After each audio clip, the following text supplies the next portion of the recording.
Consideran que los colombianos necesitan que alguien gobierne el país con método. Los problemas en energía, en salud, en orden público, el hueco en las finanzas estatales son realmente hechos graves y no se solucionan con tristes remedios de reality show.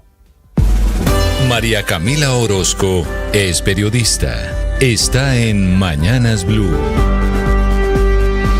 Ya son las 7 en punto de la mañana en Colombia. Mientras el país veía este show, la Corte Constitucional estaba tomando una decisión trascendental. Tome nota, porque si a usted le gusta el aguardiente, a partir de ahora va a poder comprar el de su preferencia donde y cuando quiera en Colombia. Es una decisión histórica de este tribunal que tumbó el artículo 28 de la Ley 1816 de 2016, conocida como la Ley de Licores. Tumbó el monopolio de licores que facultaba a los departamentos que producen aguardiente a restringir la venta de tragos que no fueran propios hasta por 6 años. Fue el caso del Amarillo de Manzanares de Caldas, que en junio del año pasado desapareció de las tiendas en Bogotá y en Cundinamarca. El fallo, que repito es histórico, dice claramente que esa norma restringía de manera arbitraria la libertad económica, la libre competencia y la libertad de elección a qué aguardiente quieren tomar los colombianos, haciendo una salvedad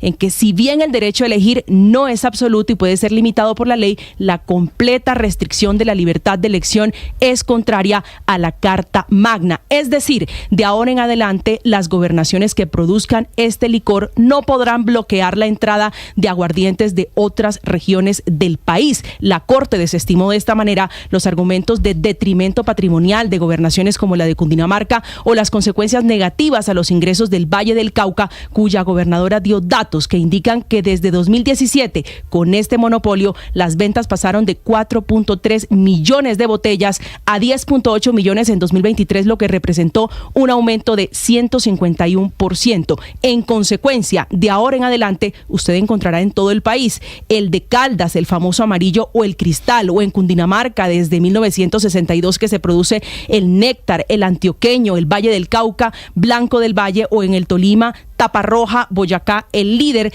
Como una consecuencia, licores en diferentes stands del país, competencia en igualdad de condiciones. No importa si usted está en Antioquia y prefiere tomar el de Caldas, lo va a poder hacer de ahora en adelante como consecuencia de esta decisión.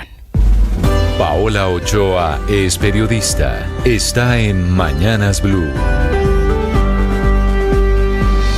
7 de la mañana, 3 minutos, y tome nota también porque sigue vivo el impuesto al patrimonio, que por ahora continúa en pie, luego de que la Corte Constitucional se declarase inhibida para decidir sobre dicho gravamen por falta de carga argumentativa de la demanda en su contra, y en particular contra 5 artículos de ese impuesto al patrimonio. Por lo demás, una de las grandes apuestas de la primera tributaria de Gustavo Petro, Ley de Reforma Tributaria 2277 del 13 de diciembre de 2022, que sienta las bases para liquidar el impuesto al patrimonio permanente de los años gravables 2023 y siguientes, con un impuesto a la riqueza del 1.5% a los patrimonios superiores a los 3.338 millones de pesos o que excedan las 72.000 unidades de valor tributario durante los años 2023, 2024, 2025 y 2026, y luego, a partir del año 2027, con una tarifa del 1% para los patrimonios superiores a las 122.000 VT, tanto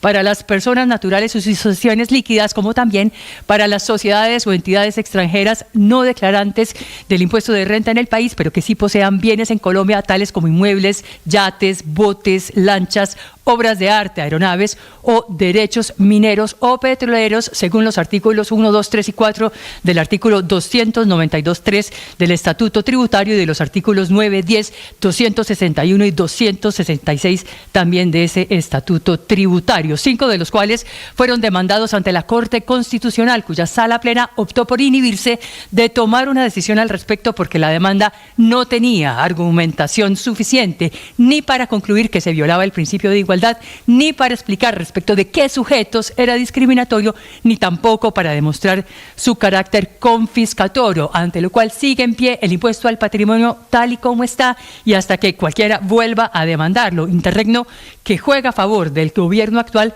que se salva de un hueco de 1.5 billones de pesos este año. Camila Carvajal es periodista. Está en Mañanas Blue.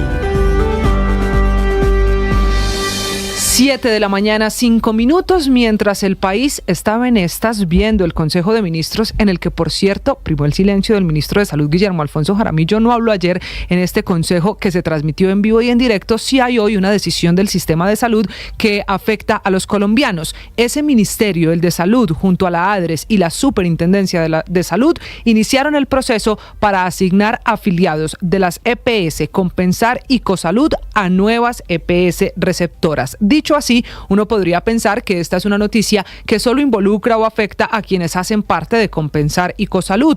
El problema es que esos afiliados van a llegar a 13 EPS distintas, en las que más colombianos ya están afiliados y que ya tienen problemas financieros para atender a todos los afiliados, y ahora van a tener que recibir unos más. Es una decisión para 200.000 afiliados a Compensar, que están en 10 departamentos por fuera de Cundinamarca y Bogotá, de donde se acaba la operación de esta EPS. A estos les van a asignar una EPS como Salud Total, Nueva EPS, Confaoriente, Emsanar, EPS Familiar de Colombia, Sanitas, entre otras. Los usuarios a los que van a trasladar de EPS podrán consultar cuál es su nueva EPS en la página web de Compensar. Ahí ponen su tipo de documento y número y automáticamente les dicen a dónde los trasladaron. Unos traslados que son una orden para la EPS receptora, que ya tiene problemas financieros y que en muchos casos va a tener incluso 8.000 afiliados más en cada una de ellas. Esta es una decisión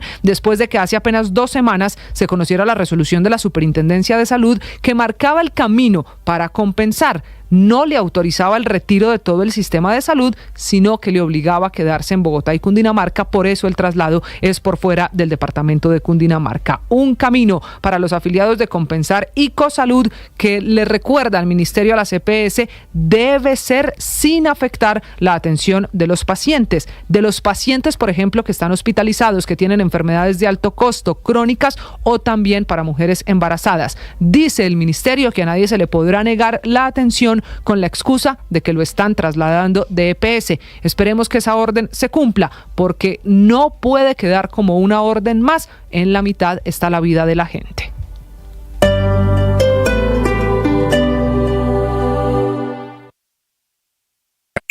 Escanea este código y suscríbete a nuestro canal de YouTube, @Blue Radio Co. Y disfruta y participa de la programación de Blue Radio. Blue Radio, le ponemos cara a la radio. Blue Radio, la alternativa. Hola, los invitamos a escuchar el podcast ELN Entre Fusiles y Diálogos, 60 años de la guerrilla más vieja de América Latina, un podcast que pueden escuchar ya en todas las plataformas de audio. Si quieren entender la historia del ELN, cuándo comienza y cómo ha llegado al punto donde ha llegado, que tiene hoy en jaque no solamente el proceso de paz, sino toda una cantidad de personas y de comunidades confinadas. Gracias a ustedes.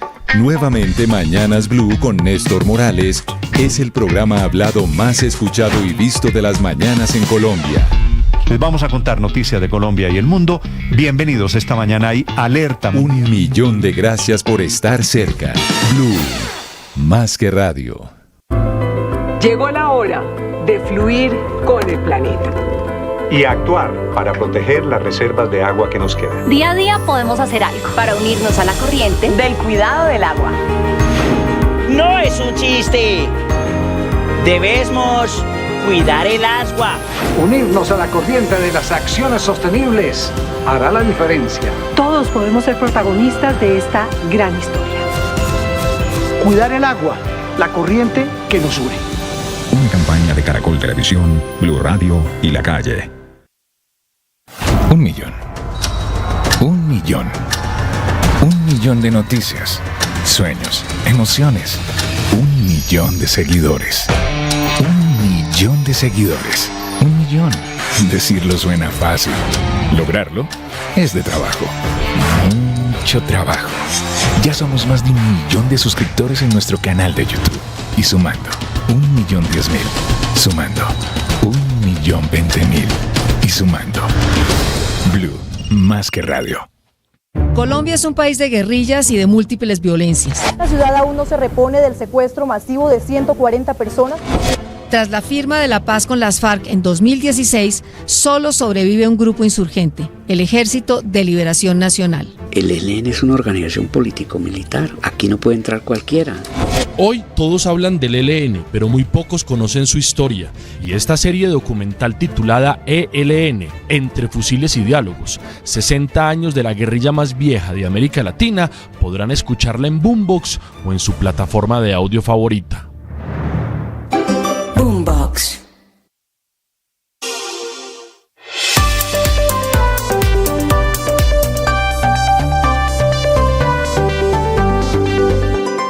Estás escuchando Blue Radio y bluradio.com.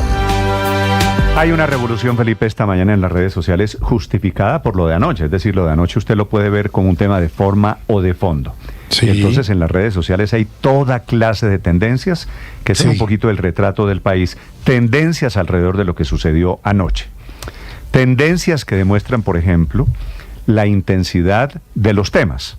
Una de las más repetidas, Felipe, es la comparación del presidente Petro del whisky con la cocaína. Y es una de las búsquedas, Felipe Néstor, más importante en Google. La gente quiere saber si esa frase es cierta. El presidente dijo, comillas, la cocaína no es más mala que el whisky. Y esa es una de las búsquedas a esta hora en redes sociales. Felipe, yo no sé entre una traba con coca y una borrachera.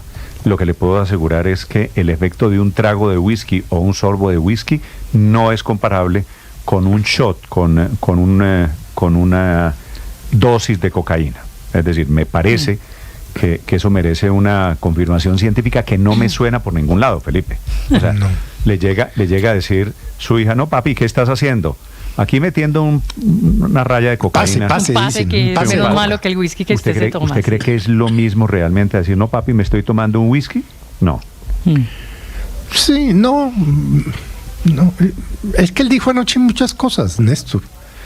Además le echó vainas a los chinos. Dijo, ojalá los chinos no consumieran cocaína. Fue hablando sobre los chinos. ¿Qué más? Cacao. Explicación no pedida. Que ojalá los chinos en vez de cocaína consumieran cacao y café colombiano. Felipe, voy a proponerle a los oyentes para tener esta conversación en estos minutos. Me cuentan cómo les pareció el Consejo de Ministros. 6 horas históricas. Dijo que la cocaína es mala porque la producen los países pobres también. Que si fuera producida en Estados Unidos no sería mala. Sí. Felipe, es que son discusiones en donde usted no puede llevar los argumentos a ese nivel. Una cosa es... Lo de ayer fue todo tan lamentable, pero si le cascó a discusión hay algo que vale la pena. Pero si le cascó a las mujeres en su cara, pues, a doña Francia Márquez, a Susana Mohamed, en fin, para defender a Benedetti. Bueno, para quien me quiera decir qué le llamó la atención, cómo le parece el Consejo de Ministros, si lo vieron todo. A mí me parecieron... Yo lo vi completico. 6 horas.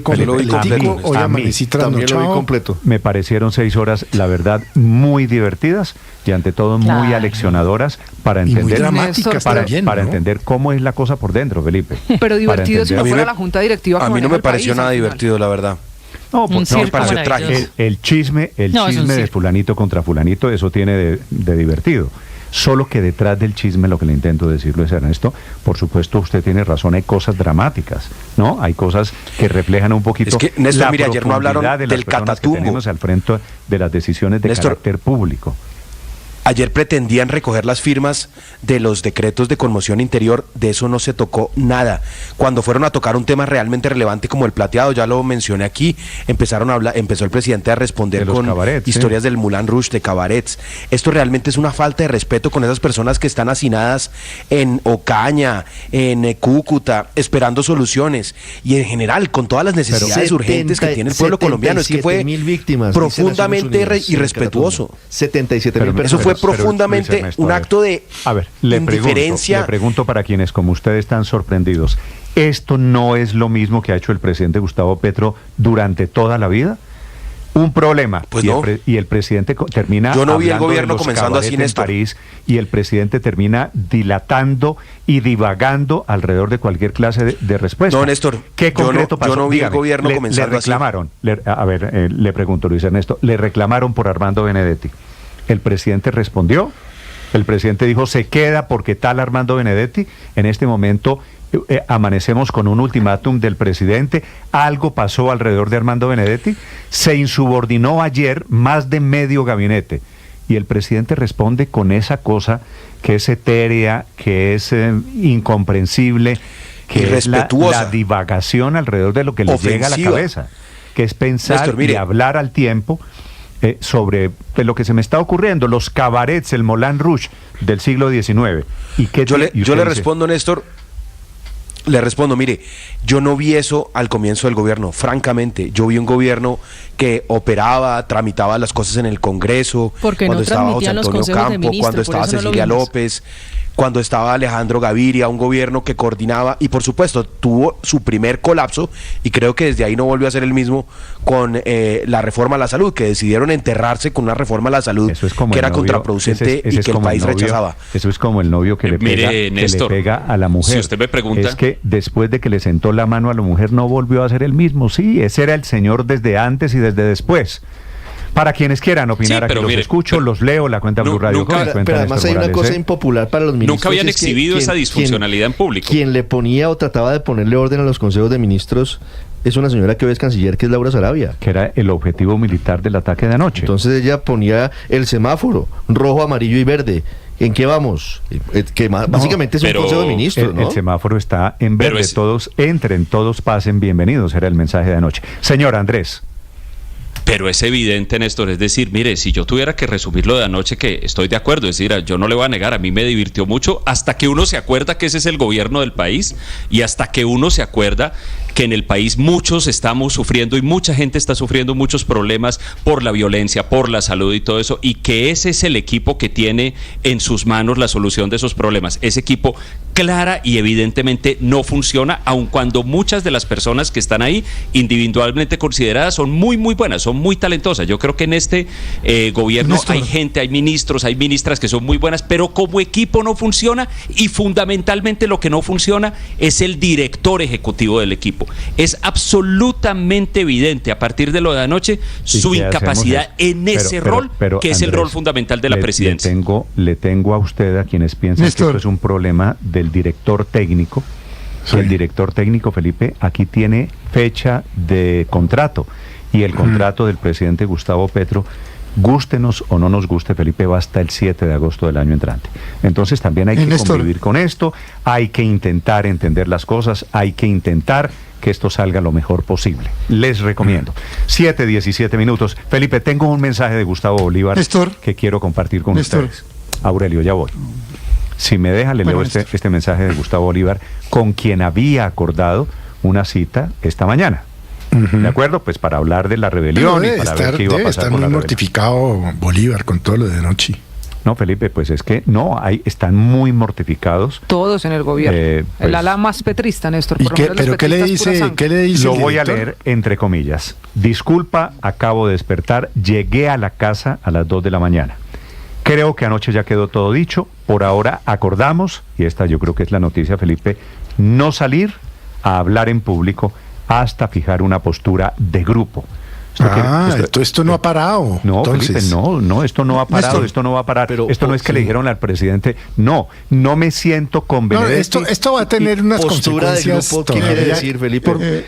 Tiene consecuencias por verse, porque entre otras cosas, perdón, Aurelio, el director de la Unidad de Gestión del Riesgo anoche dijo, renunciemos todos. O sea, este es el principio de lo que se viene. Postura de grupo. Petro, el señor presidente no se va a quedar con esas cosas que le dijeron en público. Él no se queda con eso. Él no se queda con eso. Postura de grupo quiere decir sindicato. Lo que hay son unas protestas individuales. A lo que dijo el presidente, que no iba a permitir. A mí no me hacen encerronas. Y entonces, ¿quién quiere entrar al sindicato? Lo que están preguntando en este momento en el chat de sindicato del gobierno, Felipe, ¿quién entra? Los que entran presentan la carta de renuncia y los que dicen, no, yo cómo me voy a ir, ¿qué es lo que yo sospecho que va a pasar? Pues yo dejo una constancia, pero la decisión es que lo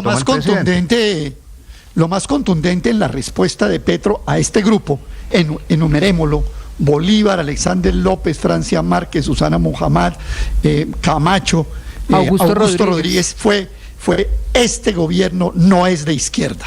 Ese fue el mensaje, lo dijo 10 veces. Este gobierno no es de izquierda y quedamos notificados todos.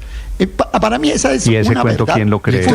Entonces, ¿de qué es? Bueno, Yo creo, usted tiene razón. Dijo. Eso fue lo que dijo el presidente Petro Aurelio. ¿Usted cree eso realmente?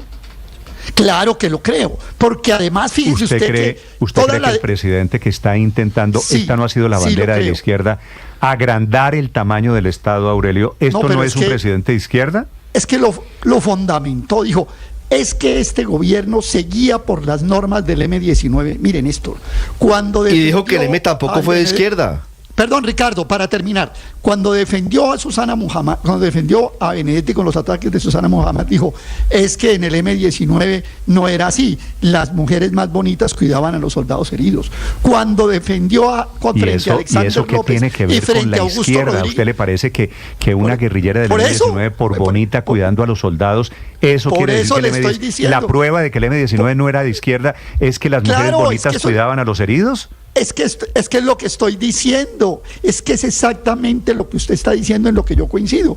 Y cuando Rodríguez y López reclaman, les dice sectarios de izquierda, y me llamó la atención una cosa, Néstor, el silencio de Gloria Ramírez, porque los ataques al Partido Comunista fueron cada 5 minutos. Y Gloria Ramírez callada, no estuvo, Aurelio, estuvo. No, ella estaba sentada. ¿Sí?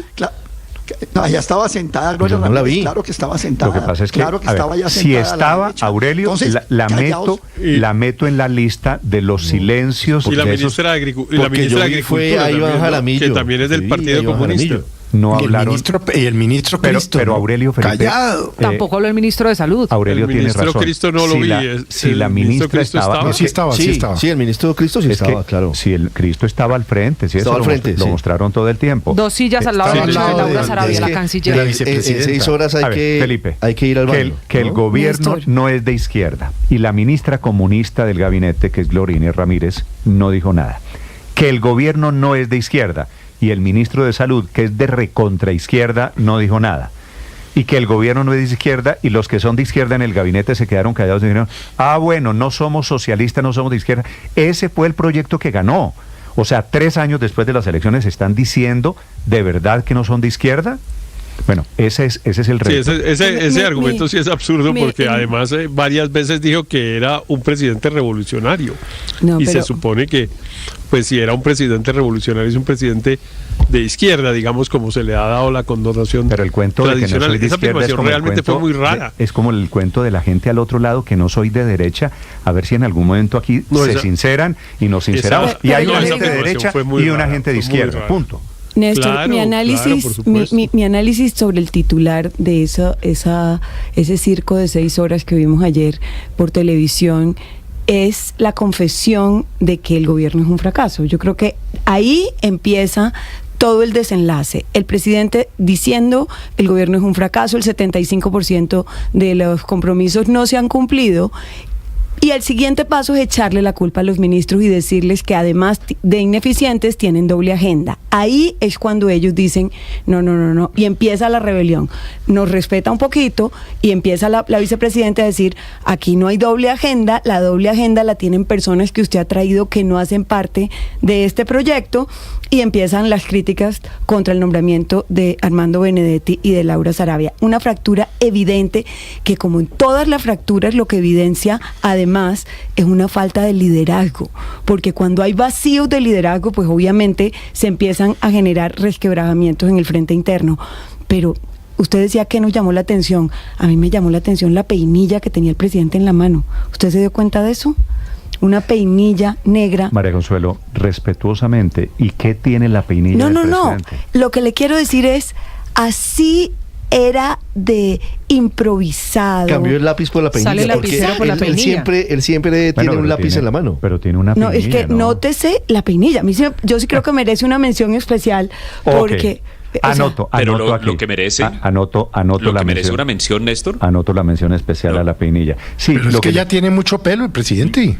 Eso lo que le muestra es que es que la peinilla nunca le falta, ni siquiera en un Consejo de Ministros. Lo único que ha funcionado en estos 3 años es el trasplante capilar del señor presidente. O sea, Felipe, fracaso total del gobierno. Pero ¿sabe qué es lo que me parece? El trasplante de pelo, que me parece más impresionante. El presidente está peludo, eso, y la peinilla lo que quiere decir es el trasplante tal vez era una constancia política. El pelo que se puso el presidente, los pelos que se puso el presidente funcionaron. De lo que importa y lo que no importa en el gobierno del presidente. Claro. Pero no, mire, lo que es más impresionante, Néstor, es cuando consideramos todas esas cosas que van desde absurdas hasta increíbles que el presidente dijo anoche, toda esa disertación sobre la dialéctica y el feminismo y el sexo y no sé qué para contestarle a la ministra Susana Muhammad, o estos ataques inauditos contra la izquierda, es pensar que todo y absolutamente todo eso lo hizo únicamente para defender a Armando Benedetti y su permanencia en el gobierno. Mire, yo creo que es evidente a partir de lo de anoche que Benedetti tiene al presidente en sus manos. No hay absolutamente ninguna posibilidad, parecería ser, que el presidente se salga de esa cadena en la que parece que está amarrado, quién sabe por qué, por este señor. Pero que un presidente pase 6 horas diciendo cosas absurdas y un gobierno haciendo el ridículo en televisión solo para defender la permanencia y la llegada de este señor al gobierno es inaudito. ¿Usted cree, y él Andrés, con la mirada hacia abajo, no levantaba ni siquiera los ojos. Hacia abajo, claro, ver, tranquilo. Andrés, acláreme, no, es que yo creo, ojo con la evaluación. ¿Por qué dice usted que fue un gobierno haciendo el ridículo en 6 horas de televisión? Oye, yo creo que lo hicieron, mostraron su disfuncionalidad, mostraron el estado del trabajo en equipo y todo esto. Digamos, yo insisto que hay gente que a mí me parece individualmente a nivel profesional muy competente, pero el equipo está completamente disfuncional. Y si usted se pone a pensar en todas las intervenciones del presidente, las más extraordinarias, las más increíbles, como esas palabras contra la izquierda. O sea, un presidente de izquierda, palabras más, palabras menos, diciendo que los pobres son pobres porque no quieren trabajar y ese tipo de cosas. Todo entre eso cosas, únicamente Néstor, para justificar la presencia de Benedetti en el gobierno es increíble. Cosas, en desarrollo, primer capítulo, Felipe, anoche, el presidente, yo no soy de izquierda, nunca he sido de izquierda, no soy socialista. Segundo capítulo, la diatriba del señor presidente contra los subsidios, que el presidente Petro, que fue el rey de los subsidios como alcalde de Bogotá, que montó en la primera etapa de su gobierno, le compró la teoría a Gustavo Bolívar. Subsidios contra todo, finalmente llegamos al acuerdo. Y yo creo que tiene razón, a mí me gusta esta nueva teoría de que los pobres no salen de la pobreza a punta de subsidios, solo que no lo aplicó en la primera etapa de su gobierno. Néstor, que los subsidios no pueden ser eternos, que la gente se acostumbra a vivir de los subsidios, que la gente no quiere salir del Sisbén, que se apereza. Todo eso, de acuerdo, presidente, de acuerdo, solo que no fue lo que hizo en la alcaldía de Bogotá cuando llenó a Bogotá de subsidios, y no fue lo que hizo en la primera parte del gobierno cuando dio subsidios inclusive para la gente de primera línea.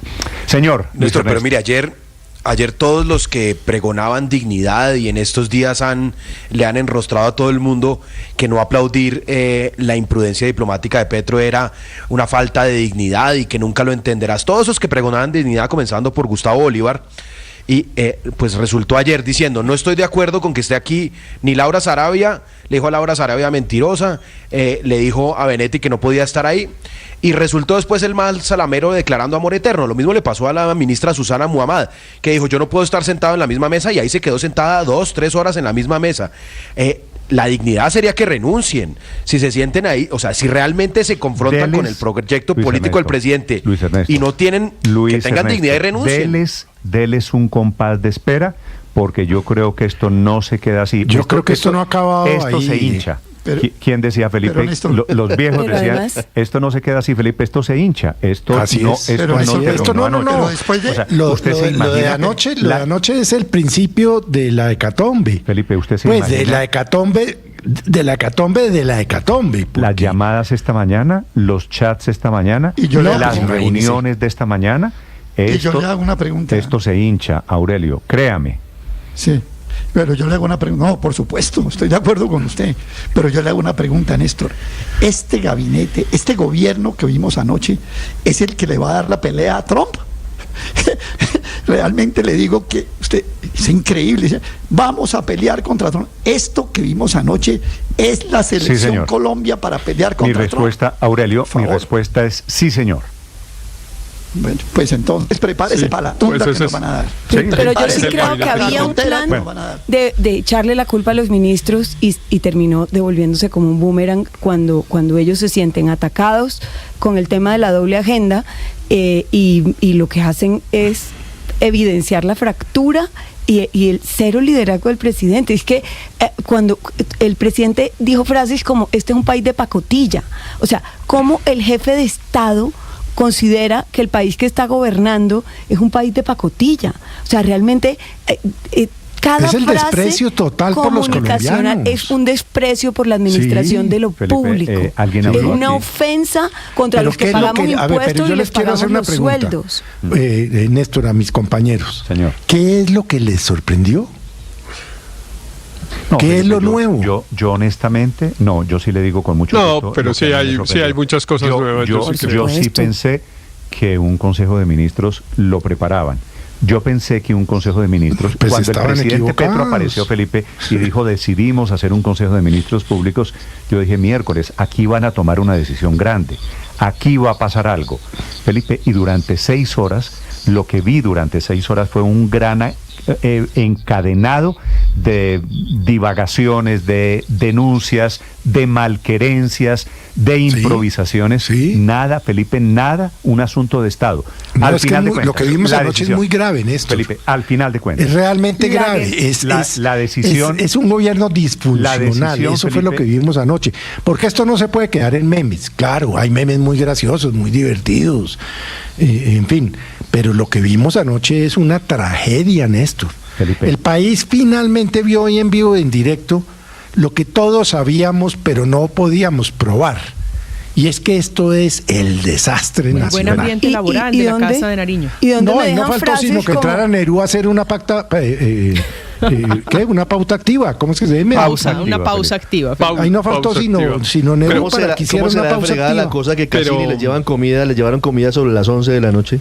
La guerrilla se está tomando el Estado. O sea, frases de esas en boca del presidente de la República, la guerrilla se está tomando el Estado. ¿Qué le sorprende? A ver, Felipe, le tengo... La verdad es que Héctor, perdóneme digo solo una cosa, Héctor.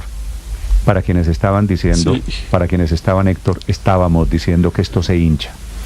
Jorge Rojas, que era el que me pareció serio anoche, muy serio. Felipe acaba de presentar renuncia irrevocable. Jorge Rojas. ¿Cuánto duró como director de la pre? 8 días. 24 horas. Unas 8 días. Felipe. Yo le dije esto, y es la primera. Jorge Rojas, repito, el hombre que reemplazó a Laura Sarabia, acaba de renunciar. Yo una duda, ¿es renuncia protocolaria? Yo creo que incluso van a salir de un lado y de otro. Porque creo que también Laura Sarabia está preparando la suya, según se rumoraba desde hace ya un par de días antes de lo que pasó ayer. Pero Néstor, yo tengo la duda, Jorge Rojas, de qué quiso hacer el presidente. Para la gente que no lo identifica, Jorge Rojas fue tal vez el más cercano al presidente en la época de la alcaldía de Bogotá. Fue secretario de gobierno. De integración social. Y realmente refleja una crisis de unas enormes dimensiones en el gobierno. A ver, Héctor, para quienes empiece a desmoronarse, digamos, el gabinete, era el señor, comenzando por Jorge Rojas, pues es una cosa realmente grande. Y puedo lo que pasó ayer es una cosa grande que, como usted lo dice, le dijo sectario, le dijo, pues, perdón, es que la respuesta del presidente a las críticas fue vehemente y dura. Les dijo sectarios, les dijo que el proyecto no era de ellos, que la izquierda había puesto 2 o 3 votos. Estado soy yo, fue la respuesta del presidente. Sí, pero la pregunta, Néstor, es ¿qué quiso hacer el presidente cuando decidió hacer lo que hizo ayer? Porque pues uno sí se pregunta ¿qué resultado quería conseguir haciendo lo que hizo, volviendo público ese Consejo de Ministros? No sé. Él sabía que el Consejo de Ministros iba dirigido, el Consejo de Ministros iba dirigido a eso, digamos, a explicar y a defender la presencia de Benedetti y de Laura Sarabia, pero la reacción quizá no fue la esperada. ¿Qué pasó? Porque a mí sí me parece que a alguien, al presidente Petro, le falló algún cálculo, porque él, que es un comunicador más o menos hábil, que sabe escoger como las herramientas y las oportunidades para decir las cosas, ayer francamente parece haber tirado una pelota que se le salió mucho de las manos. Boomerang, por querer culpar a los ministros. Los ministros cuentan que no tenían ni idea de que esto iba a ser transmitido. Gustavo Bolívar dijo, me enteré aquí. Llegaron al Consejo de Ministros y vieron las cámaras y vieron los reflectores y dijeron, carajo. Yo pensé por algún momento, pero se me acaba de desinflar la teoría, Felipe, que la idea de transmitir el Consejo de Ministros de anoche había sido de Jorge Rojas.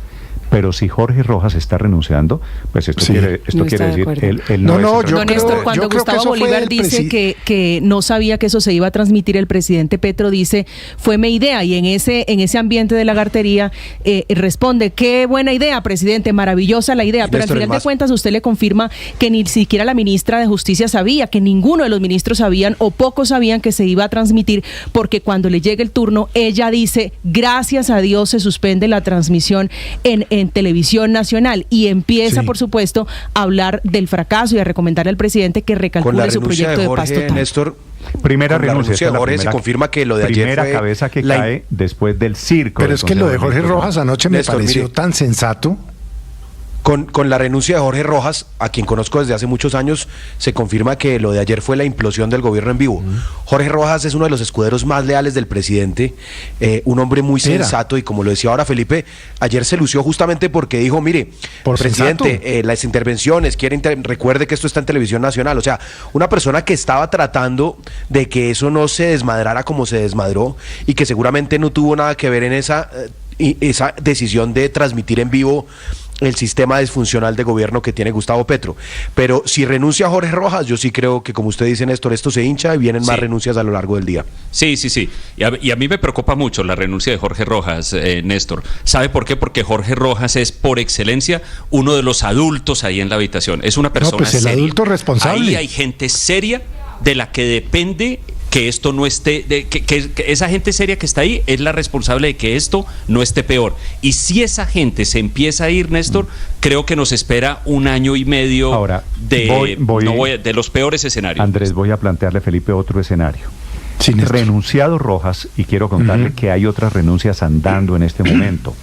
La de Gustavo Bolívar, la de la ministra Mohamed, la de Laura Sarabia. Es decir, fue tal el despelote. Francia Márquez a la salida dijo, yo ya presenté Francia Márquez es la única, Felipe, Francia Márquez es la única que no va a renunciar. Francia Márquez no renuncia, nunca. No puede renunciar.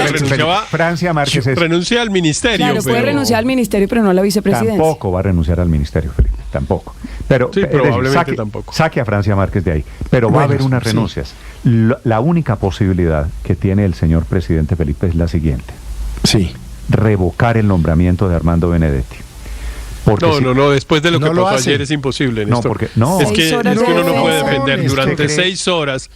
Durante 6 horas en la televisión pública nacional defender un nombramiento para terminar sacándolo.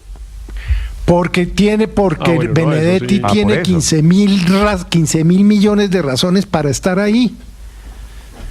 O me nombran o la razón que fuera todos. A ver, Felipe, por la razón que fuera nombrar a Benedetti, pero la defensa que hizo del nombramiento, Benedetti, la reserva. En algún momento. O sea, a mí me impresionó mucho al presidente Néstor, de la República y le tocó aceptar el chantaje.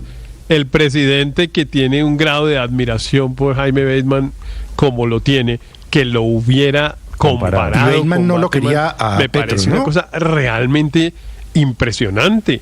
Es que, bueno, como pasó con el señor me olvida, ¿cómo se llama? El de la UNP.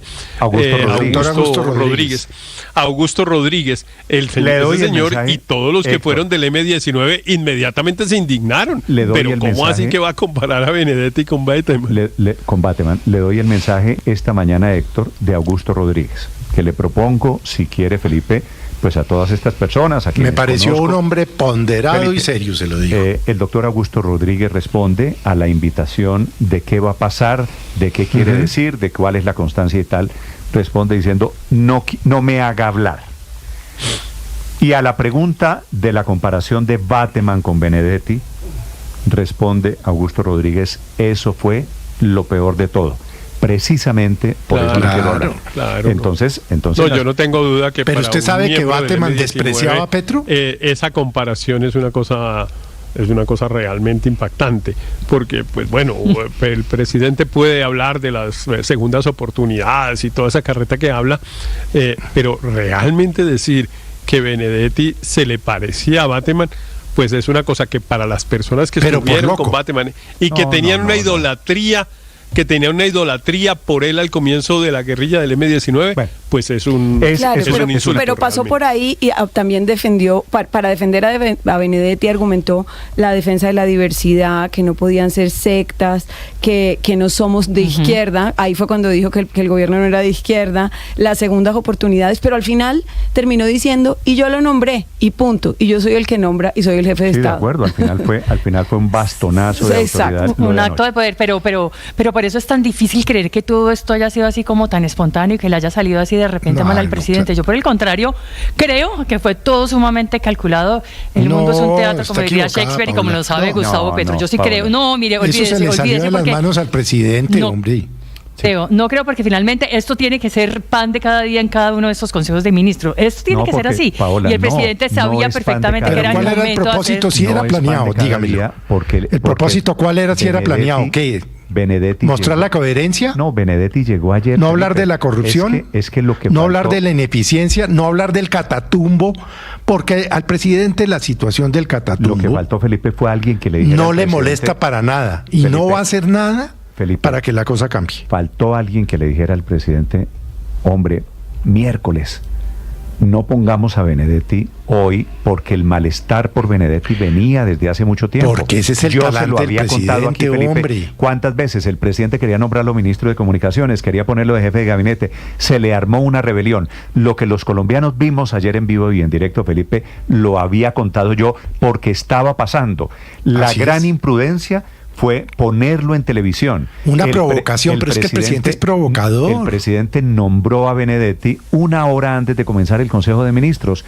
Publicaron el decreto con el nombramiento de Benedetti una hora antes. Y se lo sentó ahí, como diciendo que no le guste, mami. No tuvieron la sagacidad para entender que la rebelión se le iba a pasar, que era tras bambalinas, que era más o menos discreta, pues se le volvió una rebelión pública. Eso fue lo que pasó anoche alrededor de todo provocada por él. Por lo menos ya según él mismo dijo que Benedetti iba a tomar café con el señor presidente. Eso me deja a mí muy tranquilo. Sí, pero no, realmente, Néstor, a mí, pues, bueno, todavía faltan muchas consecuencias de esto que pasó ayer, pero la renuncia de Rojas, que como usted señala, es seguramente la primera y no la última, pues va a generar una situación que es muy impactante, porque el presidente está quedándose solo, porque ni siquiera sus más cercanos colaboradores ya están con él. Pues Jorge Rojas se va y se van seguramente otras personas cercanas. Laura Sarabia, voy a darle la lista que se va, de quienes están considerando la posibilidad de renunciar. A ver, esto. Para que ustedes la tengan en consideración. No quiere decir que estos van a renunciar, pero están considerándolo y están en el chat que se llama sindicato. ¿De acuerdo? ¿Se llama sindicato? No, Felipe, no se llama sindicato, me lo inventé yo. Pero este es el grupo de personas que se juntaron alrededor de una inconformidad.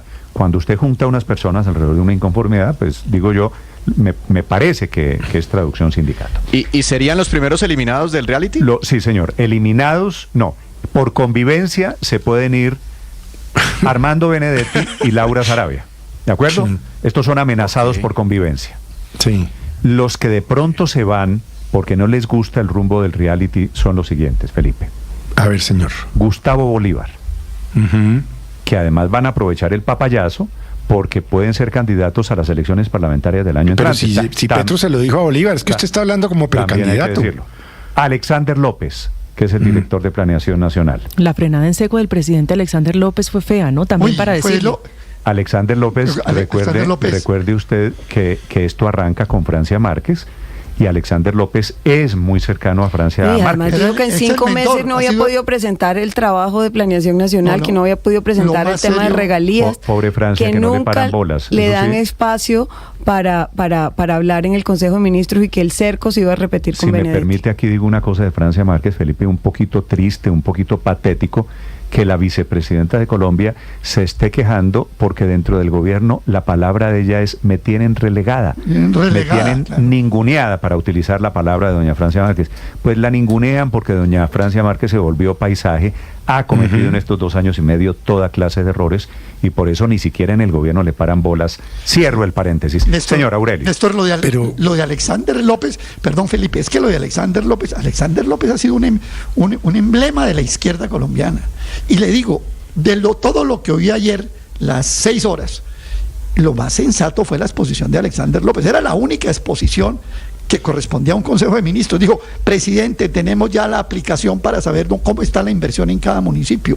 Presidente, tenemos estas aplicaciones y llevo 5 meses tratando de decirlo en este Consejo y hasta ahora puedo. Y después se despachó con lo de Benedetti, con lo de la izquierda, y Petro le sale con que lo que pasa es que es un sectario trotskista porque le mencionó que Trotsky, que Stalin, bueno, eso le dijo de todo. Alexander López se va a quedar en el gobierno. Yo sí realmente creo que ese es el primero. Planeación Nacional tiene un presupuesto importante, ¿no? Pues lo que yo sospecho, sospecho por las fuentes que estoy consultando esta mañana, yo lo metí en la lista, Aurelio, de los que puede, de los que está pensando, considerando la posibilidad de renunciar.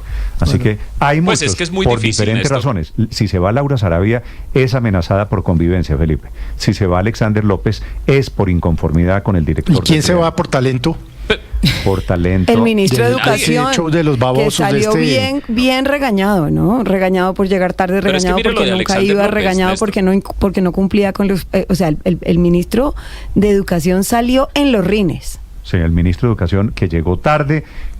Presidente, míreme, por favor. Pero el presidente regañando a un ministro porque llega tarde. Felipe, sí, pero estábamos en eso. Un tipo que no llega a ninguna cita a tiempo. A ver, y el ministro que llegó tarde, ¿qué hace después?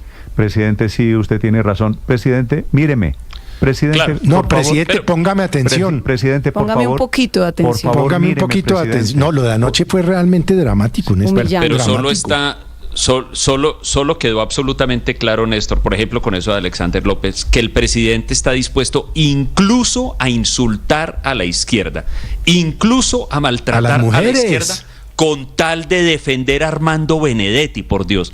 Es que ese es el eje de todo lo que pasó anoche. No es la única cosa. Pero que el presidente de la República, que se supone que es el primer gobierno de izquierda, primer gobierno popular, esté dispuesto a insultar y a maltratar en televisión a una persona como Alexander López, que lleva 40 o 50 años en la lucha y en la militancia de la izquierda, sindical, política, etcétera, que estuvo en el Polo, que ha estado mucho en el Congreso, solo para defender a Armando Benedetti, es absolutamente dramático. Muy bien, opiniones, Felipe. La gente que está conectada a el canal de YouTube, estoy leyendo sus opiniones. Muchas gracias por participar en este debate. ¿Sabe qué pasó ayer? Íbamos a hacer la lista y no la hicimos. El golpe del que tanto hablaba el presidente. Debo decir, Felipe. Lo de anoche fue el golpe blando de sus propios funcionarios. Sí, puede ser, Felipe, puede ser. Pero íbamos a hacer la lista y no la hicimos, Néstor, de los que se iban, o por lo menos de los que la estaban pensando. Le dije, Gustavo Alexander López. Alexander López. Laura Sarabia, seguramente. Susana Mohamed, que está tomando un vuelo en este momento. Susana Mohamed es que... Bueno, ella dijo que no renunciaba. Sí, pero también dijo que no se sentaba en la misma mesa con Benedetti.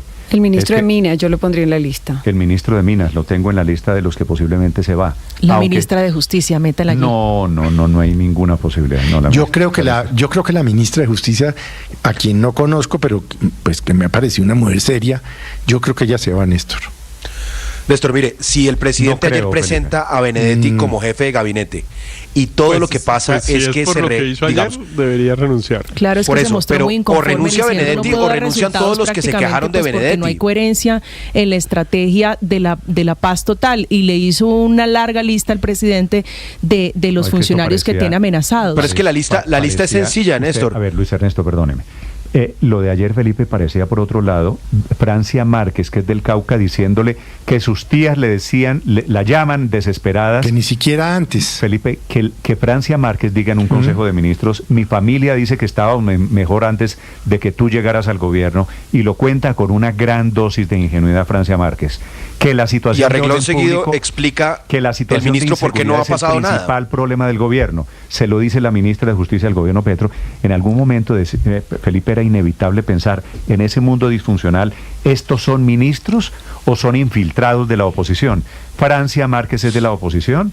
Las confesiones que hubo anoche, Felipe, no son una... No, es que la confesión del fracaso del gobierno es lo más impactante. Claro. Yo le dije a usted, Néstor, hace un rato que el título que yo pondría es el reconocimiento del presidente de que los resultados de su gobierno son desastrosos, para usar la expresión de él, y voy a cumplir 3 años de gobierno. Pero culpa de los ministros. Entonces, según el presidente Petro. Ya no hay cómo salir, pero independientemente de quién es la culpa, fue una confesión pública del fracaso. De la ineficiencia.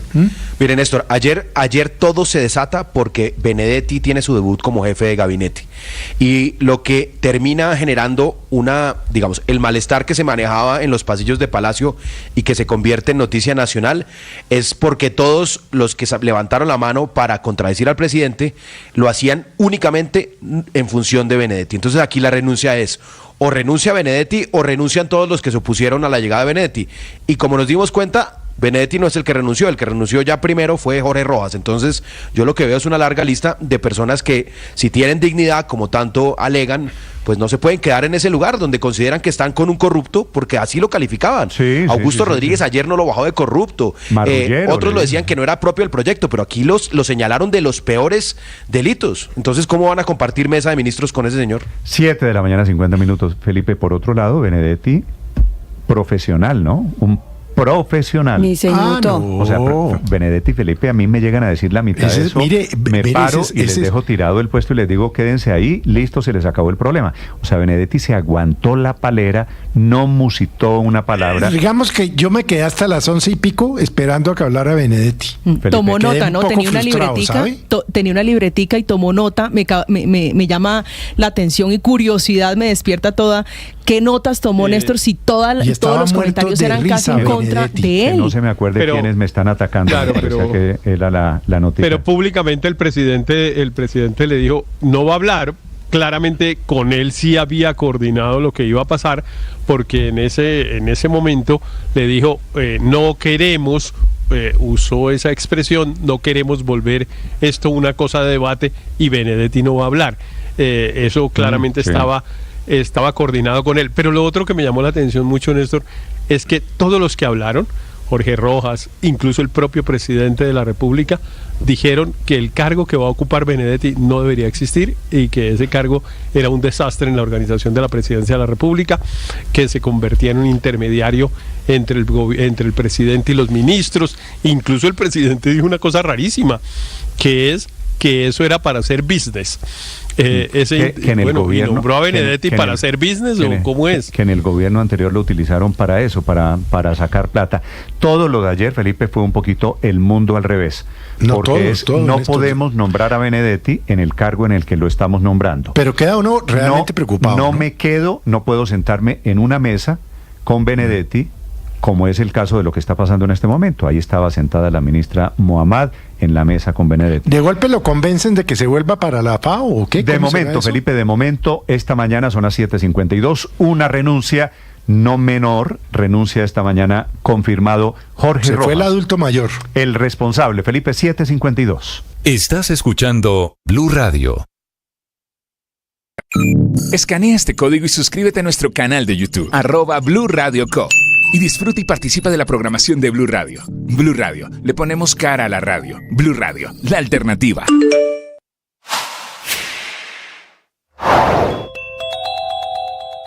Si a usted le gusta el aguardiente, a partir de ahora va a poder comprar el de su preferencia donde y cuando quiera en Colombia. Es una decisión histórica de este tribunal que tumbó el artículo 28 de la ley 1816 de 2016, conocida como la ley de licores. Tumbó el monopolio de licores que facultaba a los departamentos que producen aguardiente a restringir la venta de tragos que no fueran propios hasta por 6 años. Fue el caso del Amarillo de Manzanares de Caldas, que en junio del año pasado desapareció de las tiendas en Bogotá y en Cundinamarca. El fallo, que repito es histórico, dice claramente que esa norma restringía de manera arbitraria la libertad económica, la libre competencia y la libertad de elección a qué aguardiente quieren tomar los colombianos, haciendo una salvedad en que si bien el derecho a elegir no es absoluto y puede ser limitado, 7 de la mañana, 54 minutos. Una anécdota famosa cuenta que Agustín de Hipona, al visitar al obispo Ambrosio en Milán, se sorprendió al verlo leyendo en silencio. En aquel tiempo, la lectura en voz alta era la única que había, era la norma. Y para Agustín, ver a alguien hacerlo en silencio resultaba bien extraño. Al preguntarle cómo podía leer sin mover los labios, Ambrosio respondió que había aprendido a hacerlo para concentrarse mejor y no molestar a los demás. Hoy, cuando la lectura mental y personal predominan, vale la pena rescatar la práctica de leer en voz alta, especialmente a los niños, con los amigos, con la comunidad, pues sus beneficios van más allá de la simple comprensión del texto. Leer en voz alta nos conecta de manera más profunda con las palabras, dotándolas de vida y ritmo. Esta práctica no solo mejora la fluidez verbal, sino también fortalece la memoria y la comprensión al procesar la información desde dimensiones visuales, auditivas y cognitivas. Además, crea un espacio de intercambio de conocimientos y emociones, enriqueciendo la experiencia lectora al compartirla con otros. También es una excelente herramienta para entrenar la concentración y desarrollar confianza al hablar en público. Nos ayuda a mejorar la dicción, el ritmo y la entonación, habilidades fundamentales en la vida personal y profesional. Más aún, convierte un simple estudio o de entretenimiento en una experiencia comunitaria, propiciando reflexión y diálogo. Cuando veo las redes sociales, me convenzo de que necesitamos leer más. La lectura no solo es un medio para adquirir conocimiento, sino también una puerta al entretenimiento. La reflexión crítica y la conexión con los demás son hoy necesarios. Ojalá en el día de leer en voz alta podamos leer mucho más. Las victorias y derrotas, la pasión y la afición en juego y los datos de lo último en deportes se lo presenta Mañanas Blue. 7:56, momento para hablar de los deportes, momento para hablar del poderoso y contundente triunfo de nuestra selección Colombia Sub-20 en el arranque del hexagonal final del torneo en Venezuela. Una selección con contundencia, sí, una selección con gran poder de definición y con un nombre que se convierte en símbolo de esto, de gol. Neisser Villarreal, el delantero del registro de Millonarios, llegó a 6 anotaciones en el Sudamericano. Primero, que lo convierten en el gran goleador de momento de este certamen. Y segundo, que le permite a Colombia estar en el primer lugar, producto de esa tripleta y el tanto marcado por Jordan Barrera para la victoria frente a la selección de Paraguay. A propósito, Colombia no solamente tiene en Neisser al goleador del Sudamericano, también en Jordan, en Barrera, el del Junior de Barranquilla, al mejor asistidor, 4 asistencias de gol. Todo es dulce para Colombia en esta instancia en la que ha marcado con autoridad el arranque. Recordemos que de este hexagonal, las 4 primeras selecciones irán al Mundial de Chile, que también se jugará este año. Y como pinta, Colombia camina muy bien para certificarse en esa Copa del Mundo. Pero ojo, también para ser protagonista y pelear el título de este sudamericano. No hay discusión del gran nivel del equipo que dirige César Torres y que ha logrado reunir a un grupo de jóvenes de gran capacidad, de talento y poder de definición para marcar el camino en este certamen. En esta primera fase, o en esta primera fecha mejor, Brasil también derrotó 1-0 a Uruguay y Argentina hizo lo propio al ganarle 2-1 a la selección de Chile. De momento, el hexagonal es comandado por Colombia con 3 puntos y más 4 en la diferencia de gol, seguida por Argentina con 3 puntos y Brasil también con 3 unidades. Chile, Uruguay y Paraguay aún no abren el marcador de su puntaje. Este viernes, Colombia jugará a las 3 de la tarde frente a Brasil. Será esta su segunda salida, su segundo examen. De conseguir un triunfo, virtualmente ya estaría clasificada a la próxima cita mundial. Ese juego estará desde las 2:30 de la tarde, el viernes, reiteramos, aquí en la señal de Blue y por supuesto en la pantalla del Gol Caracol. Noticias de estrellas colombianas. James Rodríguez, atentos porque hoy anuncia el León será otra vez titular. El equipo de Guanajuato enfrentará al Pachuca. Son equipos hermanos, son dueños del mismo grupo económico en México. Bueno, la verdad es que poco importa en esta batalla por el liderato. Recordemos que este partido entre León y Pachuca está aplazado, era correspondiente a la fecha 1 de la Liga Mexicana. De momento, América, el equipo de la capital, con 13 puntos es líder y León con 12 unidades y faltándole un partido de este camino, justo el del Pachuca, es segundo con 12 puntos. De ganar, estaría asumiendo el liderato el equipo de James, que insistimos, es anunciado hoy como titular para enfrentar al Pachuca, al equipo llamado de los Tuzos en la Liga MX. Y en el mundo hace eco hoy el cumpleaños número 40 de Cristiano Ronaldo. Nació un 5 de febrero de 1985. El hombre que se convierte hoy en cuarentón llega a marcas increíbles, 924 goles en su carrera, ahora vistiendo la camiseta del Al Nassr en Arabia Saudita. Goleador histórico de Portugal, 135 goles en 217 partidos y además una marca increíble con el Real Madrid. Anotó 438 goles en 450 partidos. Esos números hablan de la grandeza de un hombre que apunta a llegar a los 1000 goles, a las 1000 anotaciones y que además asume el reto de llegar en 2026, con 41 años de vida, a su sexto campeonato mundial. Y ojo, ya hubo el sorteo de la Liga Femenina en Colombia para el 2025. Se jugará en un periodo de 8 meses con 16 equipos en competencia. Finalmente no aparecen ni Pereira ni Llaneros. La primera fecha será Santa Fe, Alianza Valledupar, América Fortaleza, Medellín Junior, Pasto frente a Millonarios, La Equidad Real Santander, Once Caldas Cali, Orso Marzo Internacional de Palmira, Bucaramanga enfrentando a Atlético Nacional. 8-1, los deportes a esta hora en Mañanas Blue. Estás escuchando Blue Radio.